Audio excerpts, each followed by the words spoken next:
number 3 says Haitian TPS is ending. Is this fair? This comes with a link that's going to take us to YouTube, I believe. By the way, if you want to discuss certain topics on Shoot the Breeze every Saturday night, 8 p.m. Eastern Standard Time, you can join our Discord. Link is pinned to the top of the chat. Join the Discord, navigate your way over to the Shoot the Breeze Topics channel and drop your topic, as well as an attachment, a link to a YouTube video that supports your topic, or a TikTok or Instagram, etc. Again, Shoot the Breeze topic number 3. Haitian TPS is ending. Is this fair? This is the video that comes along with it. We'll watch and then we'll discuss.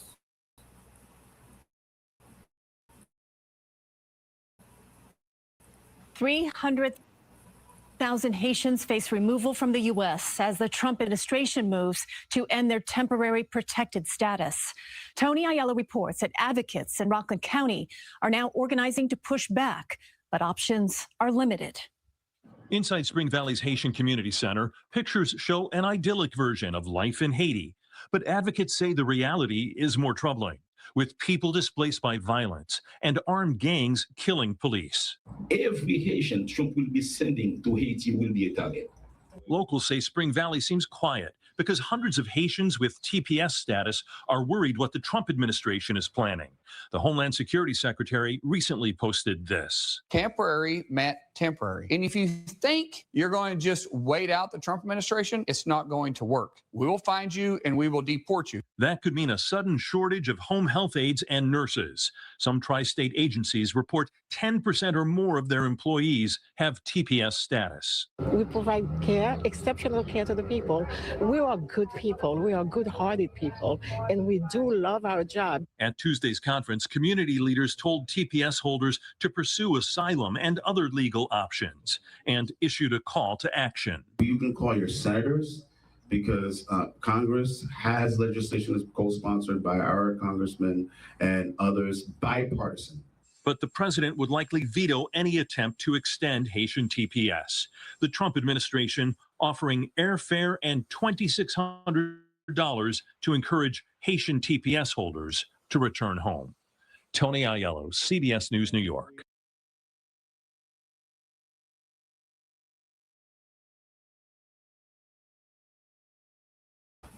All right. Should be stop number 3. Haitian TPS is ending. Is this fair? I guess the main question to this topic is it fair to end temporary protected status for Haitians while Haiti continues to face severe instability, much of which, if not most of which, is caused by said America? Let me start with Real Black Gentleman on this one. RBG, what say you?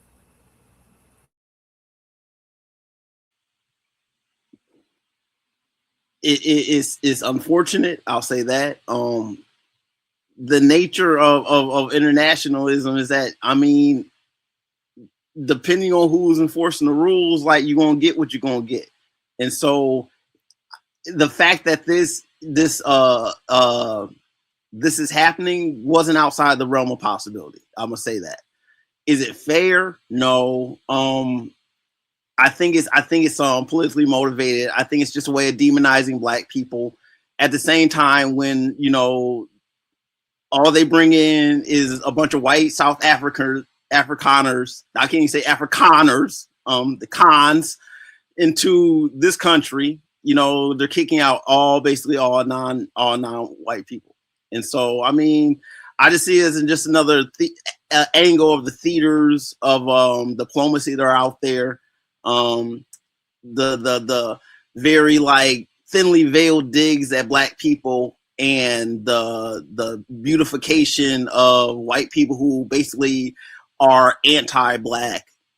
The fact that the United States constantly dig. I mean, they just motherfucking under Biden, they took out, what's the name? You know what I'm saying? Went into his house. They said they cut his eyes out on some goofy shit. You know what I'm saying? It's like all this stuff that like goes on in just like flat blatancy, and you wonder. I mean, just the nature of the country. I mean, it's like the United States constantly destabilizes it, and then you have these people who, you know what I'm saying, who then basically propagate, the falsehood. They, they're not taking care of themselves. They're not taking care of themselves. They're not taking care of themselves. You need to go back, build Haiti. You need to go back, build your own country up, while the United States and its agents go in and just like plunder it, and just like constantly, like anytime, they just the nature of what the Haitian experience, man. It's just from go, they've been penalized for being themselves. And every time they get a spine about themselves, everyone somehow, some way, it's their own fault. And they can't, they don't know no better. They're just bottom of the barrel. They're no good when they are doing everything they can to make a way out of no way. They had the earthquake. You know what I'm saying? That wasn't, I mean, well, God, you know what I'm saying? Just that is incredibly stark and overlooked. Hundreds of thousands of people died in that earthquake. Hundreds of thousands of people died in that earthquake. It's unfathomable the loss of life.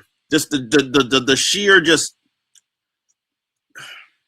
And so when we talk about Haiti, it's like it's all one big play. It's all one big just punish the black man who has some heart. Punish that black woman who has a tongue the spit fire. I mean, in spite of everything else, like why wouldn't you expect them to say something like that? Once you know, but of course this country don't want you to know about the 20 odd coups that they run in through there every 5-10 years. I mean, it's starting to become, it's like all we hear about is like Papa Doc and Aristide, and you know what I'm saying? It's such and such and such and such and such and such. And we hear this in our background our entire lives, and that's purposeful. I'm gonna pass the mic.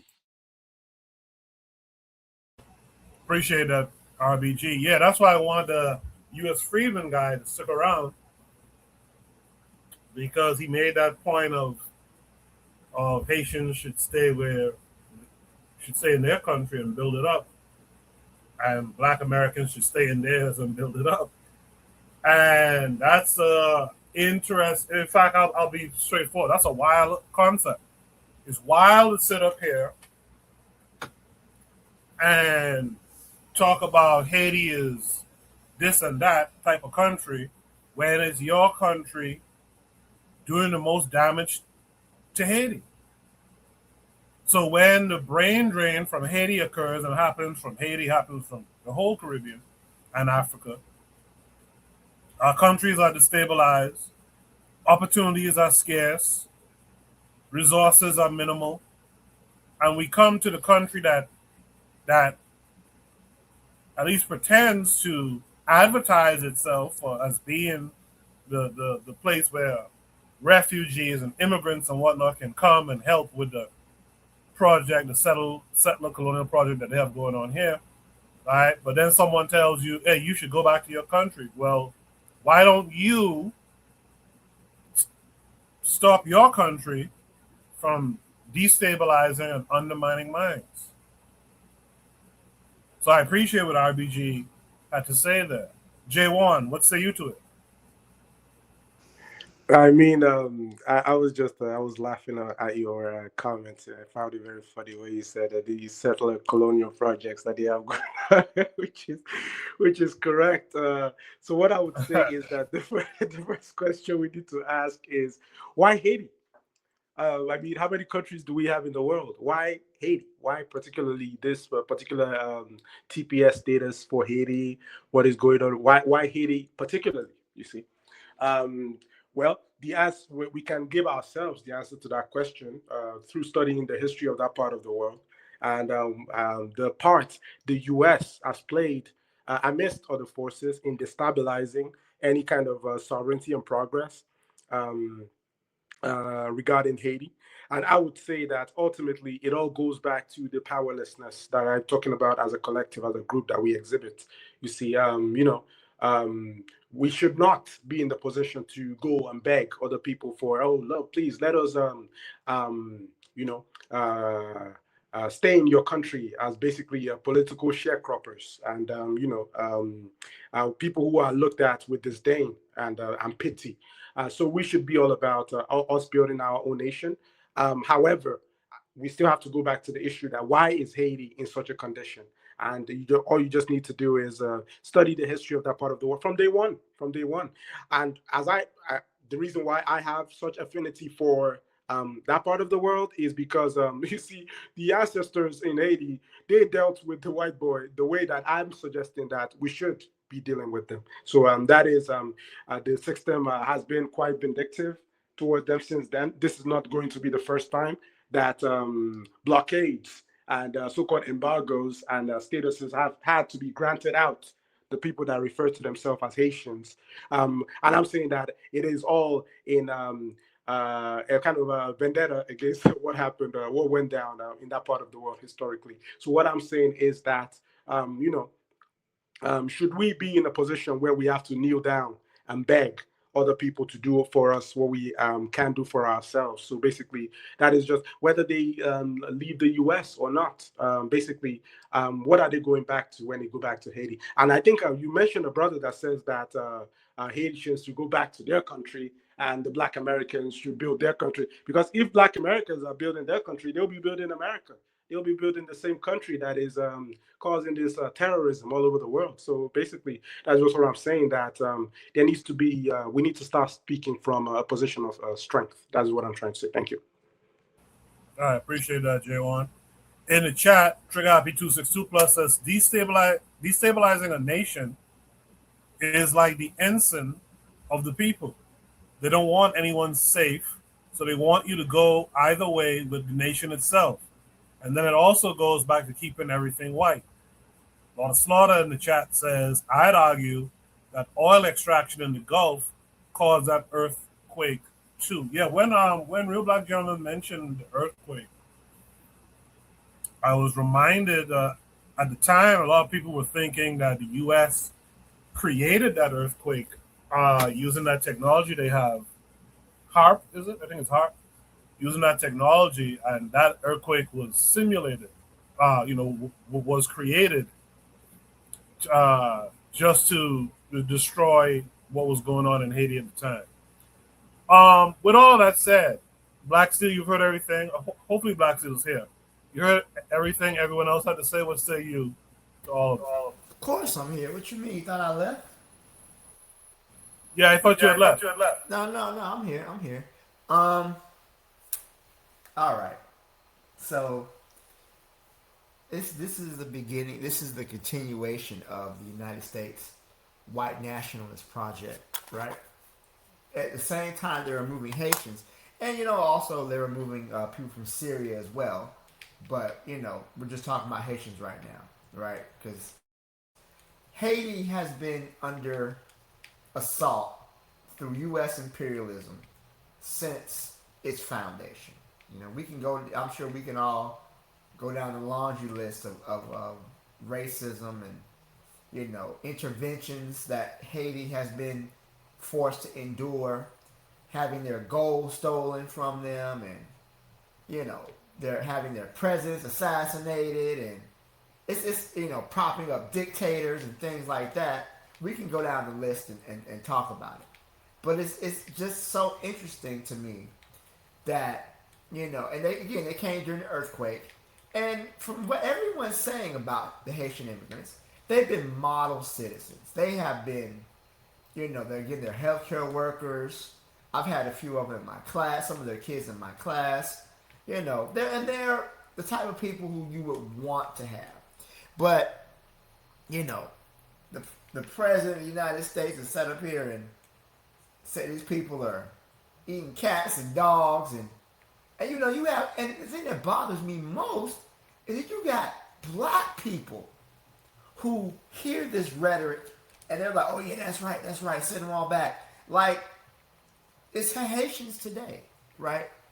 But this is a lawless nation that we are forced to live in. You think they won't? You think the Haitians are just being the ones picked on? You think they won't? Any black person won't stand in for Haitians? Any black person, no black person is safe. If there's a black person at threat anywhere in the world, no black person is safe. I don't care if your ancestors came here on the fucking Mayflower. I don't care if they're Gullah Geechee. I don't care where they come from. None of us are safe in this world as long as another black person can be harmed. And that's, I guess, the ultimate essence of Pan-Africanism, right? Black people everywhere need to be able to protect themselves. It's not fair, and we all know that it is racist, and I do understand that is what they're suing on because of the racial discrimination involved in this. I don't know if they're going to come out okay, but I do know they are suing. So they sued, and what they're trying to do, and they've got a temporary stay. So they were able to get a temporary stay. That way they don't got to leave right away from the judge. But, you know, it's really interesting how we can see how racist this administration is. And how they have set the situation up to where anybody can see that this is a racist plan. But no one's doing anything because we just accept it, right? It is what it is. These Haitians have, again, they're not really criminal. The rate of crime is very low. They can't even say it is. They have to make up lies about these people. They've done everything to destabilize the country, steal from them, and then when they hit with natural disasters, hurricanes, earthquakes, because they don't have the infrastructure built up, you know, these things hurt them more. They provide weapons to these gangs. And really, to be honest, it's because the Haitians had the audacity to free themselves. They didn't wait until white people freed themselves. And a free, independent black republic was a threat to the entire slave system. In fact, the liberation of Haiti helped lead to the end of slavery, not just in the Caribbean, but across the world.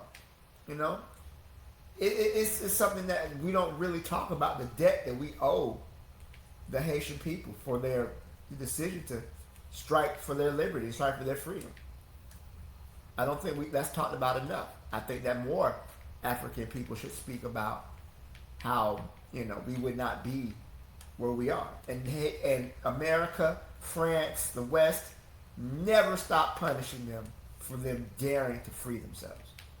You know, it's very sad to see what's happening to the Haitian people. Very frustrating too. But this whole TPS removal is just another buildup of this white supremacist, white nationalist organization. These Republicans, their Project 2025, they want this to be a white nation. They want to remove or disenfranchise everybody. That's what the whole thing about birthright citizenship was about. It's about creating a two-tier level of citizens, right? We're citizens, you're not. Even though you were born here, you're still not a citizen. That's what this whole situation was about. And eventually, if they can remove the Haitians, who say they can't remove our black asses? So I'll stop there. Thank you, Funky. I appreciate that, Black Steel. I want to just have everyone touch on this one thing before I produce a counterpoint. What responsibility? Let's try to create a short list. But what responsibility does the broader African diaspora, including Black Americans, have toward Haitians facing this deportation or displacement? What should we all be doing in response to this? Is this something that we just supposed to sit in silence and just shake our head and say, see, there goes America, there goes white folks, or something that we should actually be trying to do? Some awareness we should be trying to create, some organized movement. Like, what should we be trying to do? I'll start with Black Steel on this one. That's a good question. Um, I think first of all, in this white supremacist renaissance that we are enduring right now, I think that we all have a responsibility to one another because we're all under the gun. We're all under attack, right? Um, and I understand that there were some Haitians who went to other neighboring Caribbean countries. It wasn't just the U.S. I know there that you mentioned there were some in the Bahamas. We know there's some in Jamaica. I'm pretty sure some of them went to Cuba as well. So what we have to do is first of all understand these are, even though they may come from a different country, at the end of the day they are black people, they are Africans, and they are our people. So we have to, we should make them as comfortable and as welcome as possible. And but also too, the responsibility is for black nations as well to support Haiti as well. I don't even know who's the president right now of Haiti because after the last dude got assassinated, I don't know who's in control. I'm pretty sure he's a U.S. puppet. I'm sure, but we have to make it to our point to support and give refuge to our brothers and sisters, no matter where they come from in the world. So that's just, I would say, that's our responsibility for that. Is that, you know, I understand that the United States is a wealthy country and a lot of refugees want to come here because of that. But this ain't the time. It ain't the time. The Klan is in control more so than usual. But yeah, I'll leave it there. Thank you. Appreciate that, Black Steel. J1, what say you? Yes, sir. So, I'm not sure. I think yes, this is the first time I'm actually speak. I've been a big fan of Shoot the Breeze for a very long time, but this is the first time I actually had the time to come on here. So, I have some you would call it unconventional takes about what are nations and what is actually a nation or what's actually going on. So basically, when we are discussing, as it says, king color nationalism, white supremacy, what is actually going on, I'm saying that when it concerns the issue of who are the people on the planet and what is actually going on, I'm saying that if you want to speak about power or about racism or about things like that, the first step you want to do is you want to erase all the lines on the map. Why? Because those lines don't exist anyway. Basically, people exist. What is happening right now is because the suffering, the poverty you're seeing from, you can mention Haiti, you can mention Nigeria, you can mention the Congo, you can mention Jamaica. Basically, the way I see it, it's all basically just just the same thing. Black people don't have the power to prevent, to protect ourselves from people who rejoice in seeing us suffer, basically. So, what we should be about, whether you're from Haiti, whether you're from anywhere else in the Caribbean, whether you're from Africa on the continent, you should understand that there is a need for you to be able to develop power. So, I can give you a practical example of the way I look at it. So, if I come on this particular panel, if I inform you guys that there is a bully and this bully keeps just slapping me around, rapes my girlfriend, whatever, you understand, what you're going to tell me is you need to take care of yourself, you need to go to the gym or something, get a whatever, so that is what I'm saying, that should be our mentality, that we need to start relating with ourselves and with other people as well from the position of power. So what we want to let our Asian brothers and sisters understand is there is no substitute for sovereignty, for independence, for being able to make your own decisions and do your own thing and decide. So if a country like the US is, putting puppets in your government, if they are disrupting your economies and if they are disrupting your nations, you should be able to, find what I would say a more permanent solution to that particular problem. And the solution is going to start with us developing power, group power, collective power. How we're going to do that is, of course, we have very brilliant, intelligent brothers on this platform, something we can always open up for discussion. So that is the way I see it. Thank you. Appreciate that, J1. Thanks for finally coming through and being a part of the panel. It's greatly appreciated, believe me. Last but not least, real black gentlemen, what say you to what Black Steel and J1 have spoken to? I mean, it's hard to say. Being in this country, the United States is the white nation. It is demographically the white nation on earth. It is the nation of that has the most white people. If there's a nation of white people, it's this one. So it's hard to have the a black nation in the white nation. It's not impossible. It's just, what it is. All the intricacies that you'd have to do to clear out space for it. You know what I'm saying? I think that, you can do an underground railroad again. You know what I'm saying? Like, you know what I'm saying? If you got to, you know what I'm saying? If you're really trying to stay and not go back, the whole go back. I mean, who am I to say, tell a person to go where to go? You know what I'm saying? Where am I going to go back to? Go back? What do you mean? I was here. Back to what, the hospital? What do you mean go back? You know what I'm saying?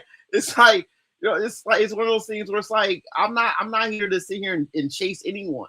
Especially when I know what it is. And the thing is, like, along with Haiti, it was Syria that they had on the same day, like, got rid of the TPS. But I'm pretty sure that, like, the Syrians, you know what I'm saying? Like, it's a whole different scene. I mean, I won't necessarily say that, but like, it's the nature of, like, the United States to go in and try to fuck over your people, right? And then those people come here, Vietnam, all them Balkans, and then, like, you can just imagine, hell, Japan, Korea, you name it, everywhere in Africa, everywhere that the United States goes in and picks on. Afghanistan, right? Let's not forget all these places. Cambodia, even in Laos, because it was not just in Vietnam when it was over there. It was all over Southeast Asia. That was crazy. But like everywhere that Mexico, because it's not like the United States ain't fucking with them, right? It's like everywhere, Cuba, everywhere that the United States goes in and picks with and sets up coups. It's all, I can name, you can just go on and name. Even all up in Europe and whatnot. Everywhere they go in and play with, the people get shaken off and get allured by America. America will take you in. But then all of a sudden, if your paperwork on this day ain't what they're enforcing on this day, all of a sudden your number's picked. And it's just one of those things where it's like, okay, you're gonna kick the Haitians out when you know that the United States, Biden and them just went over there and destabilized the whole government, bro. I mean, these are the breaks, right? These are the breaks. These are the angles, right? So I'm just saying, it winds up being like, even the same thing with Syria. That's why Bashar is gone, right? It's like they went in and destabilized these peoples, and then it doesn't help to kind of do that to a people. It's mean spirited to say the least, and I think it's very calculated to get a different response from different peoples. That's all I got to say. I really appreciate the conversation on this topic, man. Real good stuff. In the chat, Lotta Slaughter says, I've seen a video where they are drinking melanin now too. Wow. He says FBA is going to be the name of their elixir in the future. Kofi asks a question, when did Biden destabilize Haiti? So I'll throw it back to RBG and them in a second. But also Culture Education mentions that, yes, a lot of Haitians in there are a lot of Haitians in Eastern Cuba, responding to something that Black Steel said earlier. RBG, before we move on to the next topic, do you want to address when did Biden destabilize Haiti? Wasn't the last president knocked off by some U.S. mercenaries? I mean, that was during the Biden administration, right? I mean, motherfucking Blinken was up there talking about that shit. I Of course, think the they were United Colombian States. mercenaries, actually. Well, what? Colombian, but I think they probably, in the U.S., they probably were hired by them. Of course. Who has the money to have a whole soldier run up into a country with some kind of subterfuge, bruh? I mean, it takes money to do that shit, man. Of course, who's running a block on that whole sector of knocking over Haitian presidents, bro? Do you think the Colombian was like, we just feel like knocking over Haiti today? You know what I'm saying? What's understood sometimes doesn't have to be spoken, right? Of course, the United States knocked over Haiti with the last coup attempt. I take that shit sight unseen.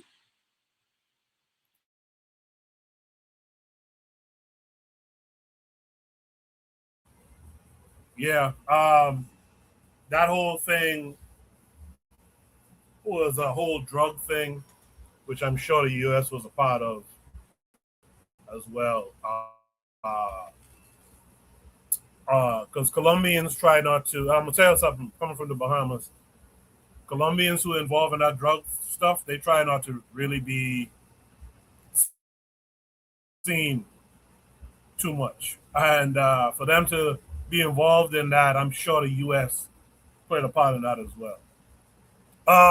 Man, good discussion. What I like about the discussion is it allowed us to be able to be critical. We were able to criticize the way governments treat vulnerable communities, but it also allows us to talk about what's the standards that we apply to the way Black people treat one another. As we go to Shootabreeze topic number 4, we want to continue that thought in an interesting